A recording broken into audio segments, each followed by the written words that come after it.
answer. You don't want to. Why? It's funny. It's our choice, isn't it? Oh, it's not your choice. don't want to. You were forced You for don't that. want to. You were forced for that. So, Why? let me just You always summarize. do that, Hatun. You Islamic always do that. Jamaat You want demonize You don't people want to and shake Hatun hands. in the touch.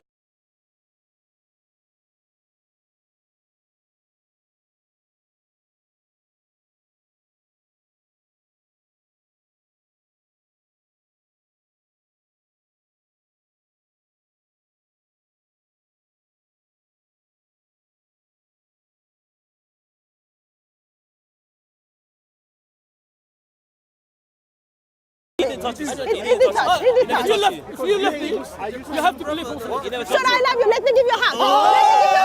Let me give you a hug. Sir, I love you. Let me give you a hug.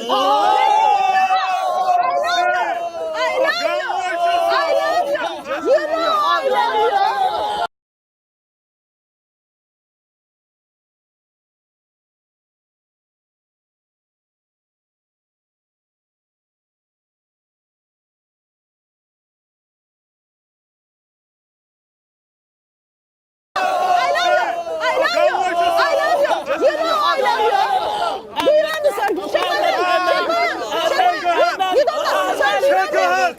You don't love me. It's not allowed. It's not allowed. You don't love me. So, you don't love me. You don't love me.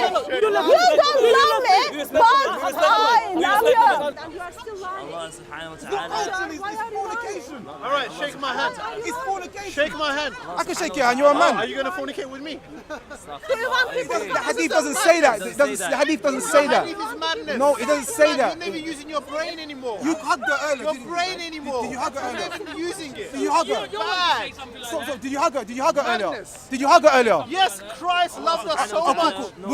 Would your missus like for you to hug other women? We are Christian about? men and Answer women. my question, We my can friend. sit in about? one place I'm and asking then we you. can give hugs to one another, sir. Isn't it? Why do you think about sex all the Stop. time? The first step. yes. The first step Use to your zina. brain. The first step to zina. Yeah. The Yes, first step yes. to zina. Come on now. The first step to zina is touching. Touching, yes. Yeah. There can I'm be not touching saying anywhere. touch my boobs, sir. touch I'm my saying brother, I shake touch my my brother, hand. alhamdulillah, but I will not touch a That woman's is just hands. like out I of will not shake a control. woman's hands. I'm not allowed to touch a woman's you have a hands. wife? Because I respect you as a human being. Sir,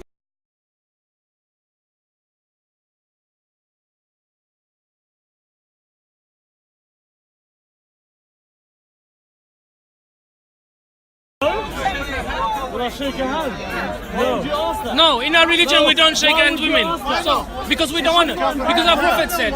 Because our prophet said. That's enough. That's enough for us. That's enough. What was the reason? That's enough. If he said it, he said it. That's enough. Don't care. That's it. Yes. So when a woman sticks out her hand, some people are comfortable with shaking her hand and they'll quote a fatwa or something and whatever. I'm personally not comfortable shaking hands with women. I'm not giving you a fatwa. I'm just saying I'm personally not comfortable. And I'll just say, we have this thing in our family where we only touch women within our family, and we have too much respect for women outside. We don't have the privilege to be able to touch them. It's a thing.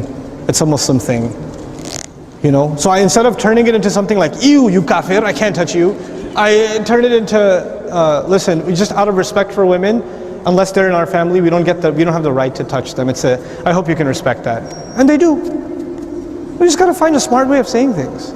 I would like to say, first of all, that this is probably the hardest mitzvah, well, it's not really a mitzvah, but the hardest concept of Judaism for most people to either grapple with or take on. For those of you that don't know, Shomer Negiah usually refers to the fact that Jews, Orthodox Jews, don't touch anyone of the opposite sex except for either their husband or sometimes immediate family members. But that includes usually handshaking, hugging, any sort of affectionate touch.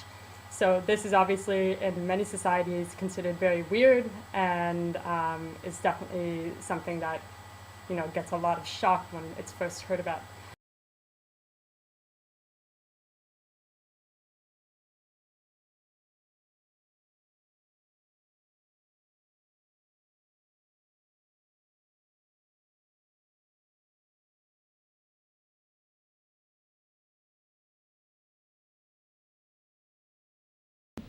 One of the things a lot of women in this culture, if a man doesn't shake the hand, they immediately assume I'm unclean, the woman. Whereas a Muslim woman can't shake a male's hand. It's, you know, it's the same way, but the interpretation is always seen from that perspective. And this is part of the problem in our behavior as Muslims and in our articulation of our teaching, right? Is that there are gross misconceptions, not only outside of the Islamic community, but inside the Islamic community as well. And that's where a lot of the source of the problem is, that there is jahiliyyah.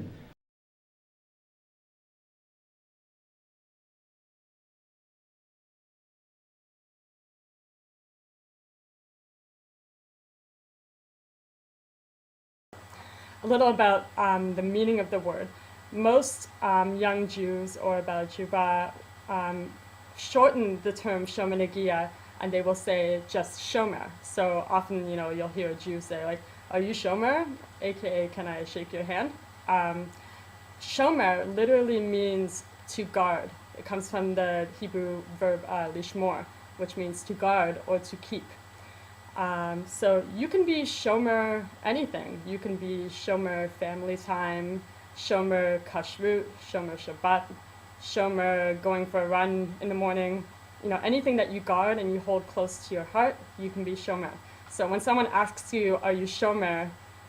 once again, they're not really saying anything that makes any sense, but usually they're referring to the fact that, you know, are you someone that touches people or not? So Negiah means touch. So to be Shomer Negiah doesn't mean that you don't touch anyone. It means that you guard your touch. It means that your touch is precious to you. So the goal of this aspect of Judaism is to, obviously it's to block any unwanted contact between men and women, but it's also to help us elevate the idea of touch. You know, many people will say, like, "Oh, it's just a hug, oh, it's just a handshake, what's the big deal?" And you know what? In the end, you could say, "Oh, it's just sex. Oh, it's just family. Oh, it's just this," you know, anything. If you want it to be meaningless, if you want something to be meaningless, you can make it meaningless. So yes, it's just a hug, or yes, it's just a handshake, if you choose to make it just a handshake. So the idea is that eventually Shomer Negiah, the idea of taking on this aspect of Judaism, will make it so that the people that you do touch, aka your husband, the person that you do touch, is going to be so much more intense because he's the only person that you touch. That's so amazing. Like, this is the only person whose hand you hold. That makes hand holding at a whole different world, a whole different level. So really, it is a very, very amazing thing once you're doing it right. So I would like to add that this advice that I'm giving right now is, I would say, for women only. Men have a very different relationship with touch, and their bodies have different reactions with touch. So what I'm advising now is not necessarily for men to take on. So ladies, if you are thinking of taking on Shomer Negiah and it is making you feel dreadful and you're dreading it and you don't know what to do about this because you know this is a part of Judaism and you want to try it out, I would suggest a step that I took and really, really helped me in the beginning. Take some time to realize that everything you do, every action, every word, everything you do in this world is a means of communication. Even every thought, you are communicating something to yourself. So we all know how our thoughts can change our reality. So I would like you to start viewing touch as a means of communication, and deep communication. Realize that every time you shake someone's hand, you're not just shaking their hand, you're communicating something. You're communicating warmth and connection and a whole bunch of stuff, whatever you want to communicate. So before you take on the idea of not touching men or becoming Shomer Negiah, you have to first internalize the reality that touch is a means of communication. So I would suggest that every time you touch someone, every time you hug someone, even your girlfriends, even your cat, even your anything, you know, take the time to realize that I am communicating something with my touch. And do this for a couple of weeks. for me personally, after a couple of weeks of doing this, I started to realize, okay, so this is a means of communication. Who exactly do I want to be communicating this with? Who exactly do I want to be connecting to? And when you get to that point, then you can start deciding, maybe I don't want to be communicating this sort of connection with every man that I meet. And then you can start maybe grappling with the idea of taking on Shomer Negiah, which is guarding your touch with men. But first, I suggest doing almost the opposite, which is just making your touch meaningful, realizing that it's a means of communication. We live in a society where, if you want something not to matter, it cannot matter. So, but who wants to live like that? I certainly don't. I want my life to matter, and I want my actions to matter.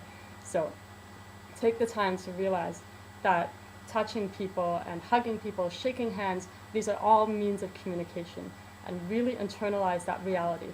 And then, maybe then, you can think about taking on Shomer Negiah.